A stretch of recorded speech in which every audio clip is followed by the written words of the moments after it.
This is Standing Watch.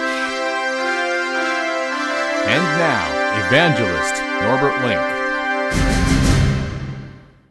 Greetings, everyone, and welcome back to our Standing Watch program.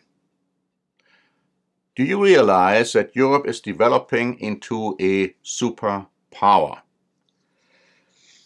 A superpower which is going to replace the United States, the United Kingdom, and yes, even for a while, powers like Russia or China. Here's an interesting article which Politico published on October 10, in which it advocated the intervention of Europe in the Middle East. And this is what they said. The Kurds have been abandoned again. Theirs is a long history of Western betrayal, dating back to colonial times. But US President Donald Trump's decision this week to provide a de facto green light for yet another Turkish offensive into Kurdish-held territory in northern Syria is the turning of a new page in the history of the Middle East. For Europeans in particular, it should serve as a shock that moves us to act. The sudden power vacuum has Europe looking weak and unprepared. If our weakness has been exposed, it is because we can no longer hide behind the US skirts. As the US retreats from the Middle East, Europe needs to learn to stand on its own. The question we need to ask ourselves is, how can we regain influence in the region? And of course, Europe is going to regain influence in the region pretty soon by even militarily intervening in the Middle East. If you think that's far-fetched, listen to this article by Foreign Policy, which was published on September 5, 2019, stating that Europe is ready for its own army. As the United States retreats, they write, the EU is shaping its own military. European NATO countries must now start taking the idea of defending themselves seriously. In effect, Trump has granted Europe its political independence.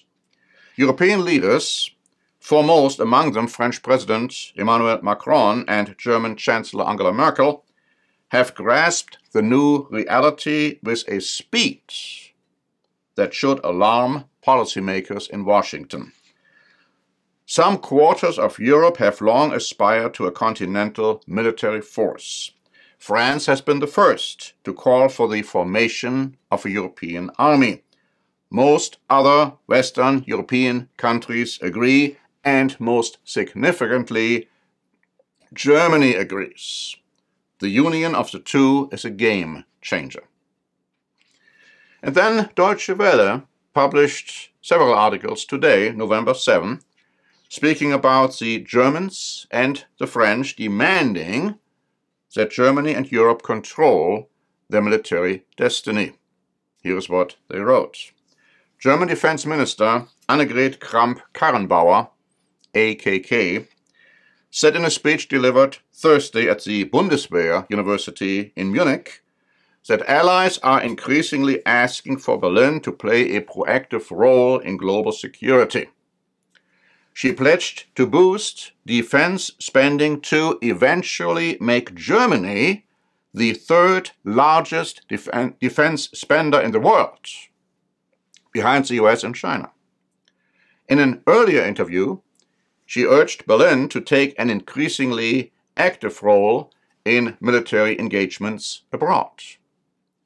But her proposal was met with caution from other cabinet members. Foreign Minister Heiko Maas said the idea of a more assertive German military required robust support from European allies, which they will get.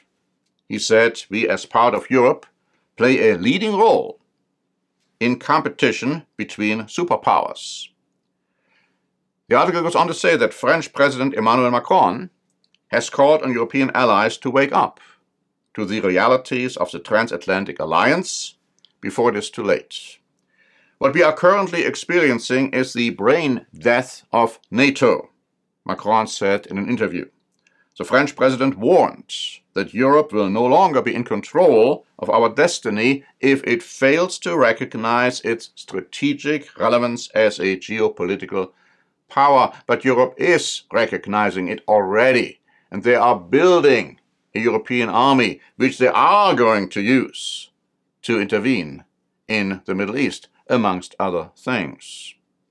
And that brings up the question, what's the relationship going to be between the EU and the UK? The New Statesman wrote on October 30 about that future relationship, which doesn't look too promising for the UK. They wrote, "There is only one other empire that has the ability to shape the global system as the US and China, and that is the EU. Many European states realize that the only way of defending their national sovereignty from secondary sanctions is through common action. The EU has signed a series of new trade deals with Japan, Canada, South Korea, and Vietnam. It is shoring up European defense by moving towards a defense union and a powerful fund for common military projects. All of this reinforces the strategic dilemma of the UK in the world of blocs after Brexit, and Brexit is going to happen. The only question is when, but it's going to happen. Will European sovereignty be organized against Britain? The experience with the European Galileo GPS system, where European forged ahead without the UK, shows that being left outside European projects and decision-making can be tough. The same sort of dilemmas could develop in other areas, and it will. In a world of great power blocs, Britain may find itself at the mercy of other powers, and yes, it will. And ultimately, it will lose the battle. If you want to know more about what I discussed today, we have 2 free booklets to offer to you: Europe in Prophecy and the European Revival of the Ancient Roman Empire.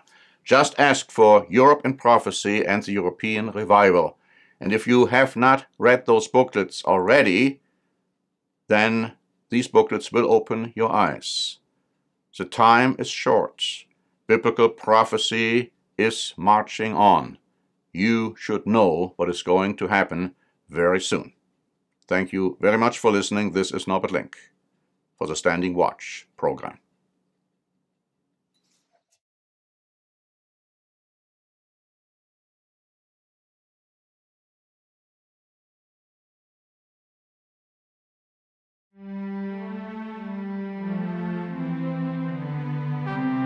Standing Watch is a presentation by The Church of the Eternal God, P.O. Box 270519, San Diego, California 92198. More information is also available at our website, eternalgod.org.